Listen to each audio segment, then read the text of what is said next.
오늘은 나는 어디로 가야 할까의 8장 장애물을 소중히 여기라 중에서 과속방지턱을 만나면 감사하라에 관한 말씀을 드리고자 합니다. 급한 일정이 생겨서 약속 장소까지 차를 몰고 갈 때 평소보다 차가 더 막히는 그런 경험이 한두 번씩은 있으시죠? 늦으면 안 되는 약속이라 마음은 조급한데 신호등은 바뀔 생각을 하지 않습니다. 더구나 그날따라 도로에 과속방지턱은 왜 이렇게 많습니까? 과속방지턱 앞에서 속도를 줄여야 할 때마다 마음이 더 급해집니다. 때때로 그 과속방지턱을 놓쳐서 속도를 줄이지 못한 경우에는 쿵 하는 소리와 함께 자체 충격이 그대로 전해지죠. 과속방지턱은 특정 구간에서 운전자가 속도를 줄이게 하기 위한 목적으로 만든 안전장치죠. 어린이 보호구역이나 또 교통사고가 빈번하게 일어나는 도로 구간에 설치해서 차량의 속도를 낮추고 그렇게 해서 보행자나 운전자의 안전을 지켜주는 겁니다. 그러니까 운전자의 의지와 관계없이 반강제적으로 속도를 줄이게 함으로써 커다란 사고를 미리 방지하는 것이 그 과속방지턱을 설치하는 목적이죠. 우리는 실패는 나와 먼 이야기고 불행은 절대 일어나지 않을 것이다 라고 막연하게 생각하며 살아갑니다. 하지만 인생은 우리의 뜻과 무관하게 실패와 마주하게 되는 순간이 옵니다. 그렇기 때문에 인생 여정에서 장애물을 만나면 속도를 줄여야 합니다. 뜻대로 되지 않는 것에 너무 안달복달하지 않는 것이 지혜로운 삶의 태도이죠. 돼지는 그 머리 뒤통수 부분이 젖히지가 않는 독특한 신체 구조를 갖고 있습니다. 그래서 15도 이상 고개를 들 수가 없는데요. 이런 돼지에게 유일하게 하늘이 보이는 때가 있습니다. 바로 넘어져서 뒤집혔을 때죠. 넘어져서 뒤집힌 돼지는 땅뿐만이 아니라 하늘이 있다는 사실을 처음 알게 됩니다. 넘어지는 경험이 새로운 세계를 보는 축복의 순간이 되는 것이죠. 사람이 결정적으로 변할 때가 있습니다. 바로 큰 시련을 만났을 때죠. 그토록 변하지 않던 존재가 결정적으로 변하게 되는 티핑 포인트는 바로 위기의 때인 경우가 많습니다. 고난을 겪고 나서야 본질을 볼 수 있게 되기 때문이죠. 이 깊은 고통과 아픔의 시간 속에서 영원한 것과 헛된 것을 구별할 수 있는 눈이 비로소 떠지기 때문입니다. 돌이켜보면 제게도 최악이라 여겨지는 몇 차례의 상황이 있었습니다. 하지만 시간이 흐르고 나면 그 덕분에 생각하지도 못했던 새로운 도전을 하게 되고 또 전화위복에 대해서 삶을 더 풍요롭게 만들기도 했던 것 같아요. 이와는 반대로 인정받고 박수받았던 순간이 나중에는 누군가의 시기나 간섭을 받는 등 이런 좋지 않은 결과로 변하기도 했었습니다. 때로 세상의 불빛이 꺼지고 우리의 삶 가운데 밤이 찾아올 때 그 어둠 속에서 우리는 전에 보지 못했던 것을 보게 됩니다. 환한 빛이 비칠 때보다 오히려 더 많은 것을 어둠 속에서 볼 수 있게 되죠. 사실 어둠이 있기 때문에 빛은 더욱 빛나고 밤이 있기 때문에 우리는 비로소 쉴 수가 있는 것입니다.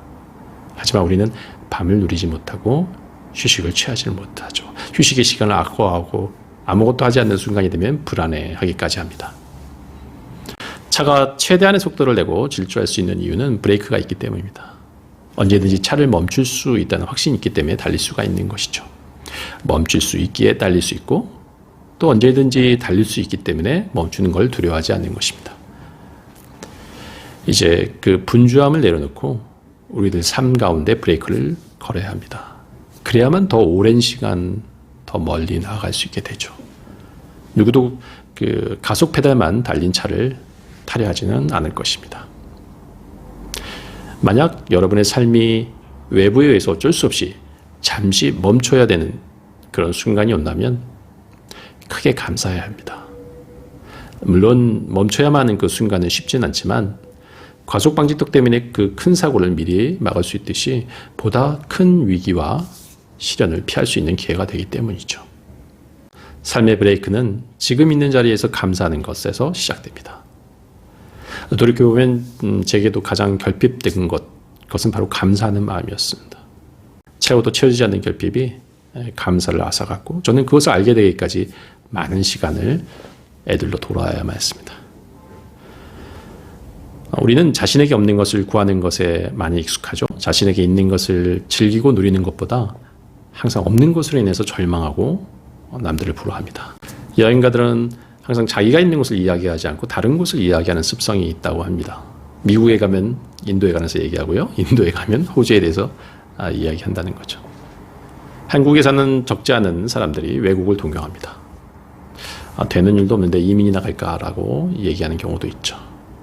반면에 외국에 사는 사람들은 반대로 이 고국을 그리워합니다. 하지만 어떤 경우가 되었던 지금 그 자리에서 즐기지 못한다면 글쎄요, 다른 곳으로 옮겨도 그리 즐겁지 않을 것입니다. 우리 일상의 행복은 아주 얇은 얼음판 위에 세워져 있습니다.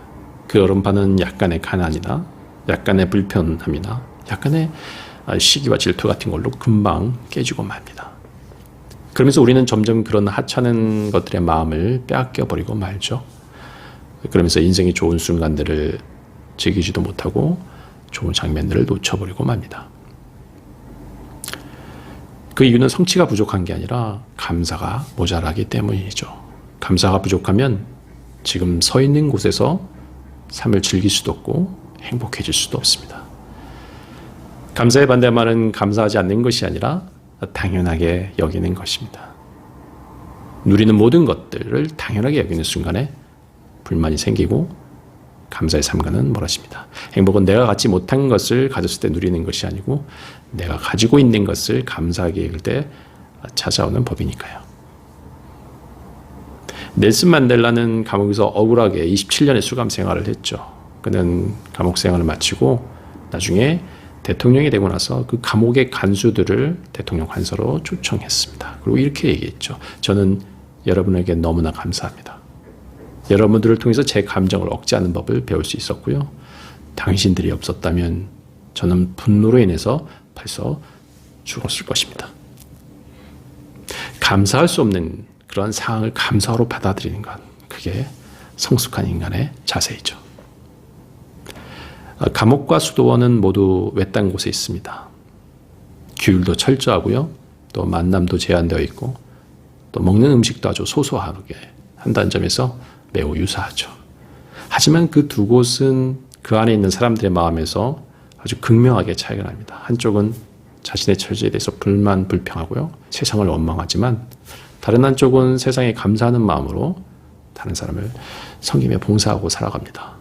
결국 삶이라는 외적 조건보다는 어떤 마음을 먹느냐에 따라 달린 것입니다.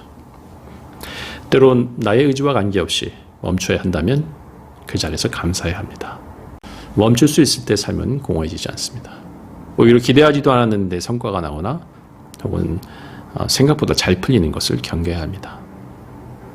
꽃길만 걷는 것 좋은 것이 아닙니다. 장애물을 만나서 고생도 하고 또 시련 앞에서 좌절도 하면서 이를 극복해 나갈 때 그 경험이 축적돼서 더 어려운 상황을 만나도 유연하게 대처할 수 있는 것이니까요.